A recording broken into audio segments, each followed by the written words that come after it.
కాంగ్రెస్ అధికారంలోకి వచ్చిన తరువాత జిల్లాల్లో గులాబీ నేతలంతా సైలెంట్ అయ్యారు.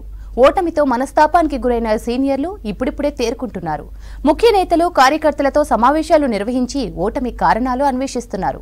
పార్టీలో ఉండి వెన్నుపోటు పొడిచిందెవరు, పక్కాగా పనిచేసిందెవరో తెలుసుకునే పనిలో ఉన్నారు. ఉమ్మడి వరంగల్ జిల్లాలోని బీఆర్ఎస్ నేతల అంతర్మదనంపై స్పెషల్ స్టోరీ.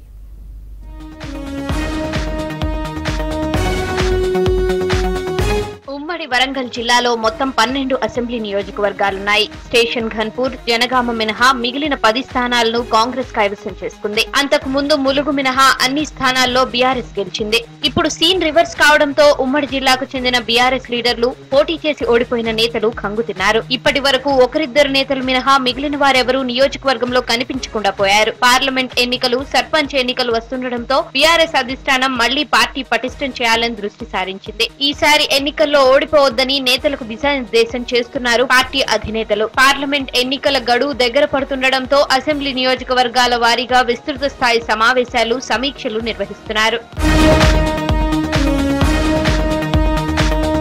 అసెంబ్లీ నియోజకవర్గాల్లో సమావేశాలను నిర్వహించేందుకు ఇన్ఛార్జీలను నియమించిన బీఆర్ఎస్ అధిష్టానం ఓటమి కారణాలపై అంతర్గతంగా చర్చించుకుంటున్నారు. పాలకుర్తి నియోజకవర్గ విస్తృత స్థాయి మీటింగ్ లో కడియం దయాకర్ రావు మీరంటే మీరేనని కార్యకర్తల ముందు నిందించుకున్నారు.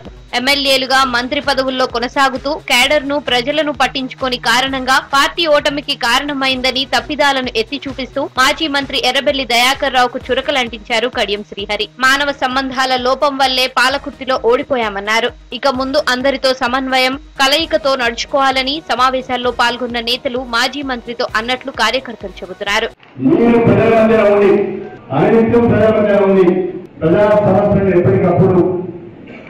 అధికారుల దృష్టికి తీసుకెళ్ళి మీకు అండగా మేము ఉంటామని ఒక భరోసా ఇచ్చినట్లయితే పాలకుర్తి మన చేతిలోకి వస్తుంది అని చెప్పి ఈ సందర్భంగా తెలియజేస్తున్నాం.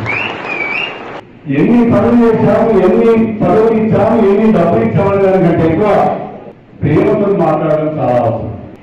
మానవ సంబంధాలు చాలా అవసరం. నాకు అక్కడ ఎక్కడో మిస్సింగ్ ఉన్నట్టు అనిపిస్తున్నారు. దాన్ని ఇక్కడి నుంచి అయినా మన నియోజకవర్గంలో మీరు పెంపొందించాలని చెప్పి నేను కోరుతున్నాను. పాలకుర్తిలో జరిగిన నియోజకవర్గ స్థాయి సమావేశంలో మాజీ మంత్రి ఎర్రబెల్లి దయాకర్ రావు సంచలన వ్యాఖ్యలు చేశారు. దళిత బంధు, గిరిజన బంధు సకాలంలో ఇవ్వకపోవడమే బీఆర్ఎస్ ప్రభుత్వ ఓటమికి కారణమని అంగీకరించారు. పార్టీ అధినాయకత్వం, బీఆర్ఎస్ ప్రభుత్వంలో లోపాలున్నాయన్నారు. తాను కూడా కొన్ని తప్పులు చేశానని అంగీకరించారు దయాకర్ రావు. దళిత బంధు పథకం ఇవ్వడం వల్ల గిరిజన బంధు ఇవ్వాలని కొందరు, బీసీ బంధు ఇవ్వాలని మరికొందరు ముందుకు రావడం వల్లనే ప్రభుత్వంపై వ్యతిరేకత ఏర్పడి అధికారం కోల్పోవడానికి కారణమైందని అభిప్రాయపడ్డారు. నేను ఒకటే రాబోయే రోజుల్లో కూడా మనం ఏం చేయాలి? కేసీఆర్ గారు అద్భుతంగా చేశారు. ఉండే కొన్ని పొరపాటు నేను కాదనలేదు. ఆ కల్పనలో ఒక పద్ధతికి ఇస్తాము, దాని ఒక టైం ఇస్తే పంచుకుంటాడు. ఆ కల్పన గిరిజన మాకొస్తారు, ఇంకొక అదొక మన వ్యక్తి వచ్చినాయి. ఈయన కూడా నేను చాలా సందర్భంగా క్లియర్ గా అందరిలో మాట్లాడుతున్నాం. 24 ఏళ్ల కిందనే, 3 ఏళ్ల కిందనే మనం ఇంటిస్తే ఊరు ఇంకా బాగుంటుంది. 20 సంవత్సరాలు ఇంటించాలంటే అందులో మన వ్యక్తి. వర్ధన్నపేట నియోజకవర్గ విస్తృత స్థాయి సమావేశంలో వాడివేడిగా చర్చ జరిగింది. మాజీ ఎమ్మెల్యే, వరంగల్ జిల్లా బీఆర్ఎస్ అధ్యక్షుడు ఆరూరి రమేష్ స్థానిక నేతలు సహకరించకపోవడం వల్లనే ఓటమి పాలయ్యారంటూ కార్యకర్తలు బహిరంగంగానే చెప్పారు. అందుకు నేతలు అంగీకరించారు. ఇక ముందు ఇలాంటి పరిస్థితులు లేకుండా చూసుకోవాలని అధిష్టానం సూచించినట్లు అంటున్నారు. మనకు 2-3 రకాల కాంపోజిషన్ ఉంది.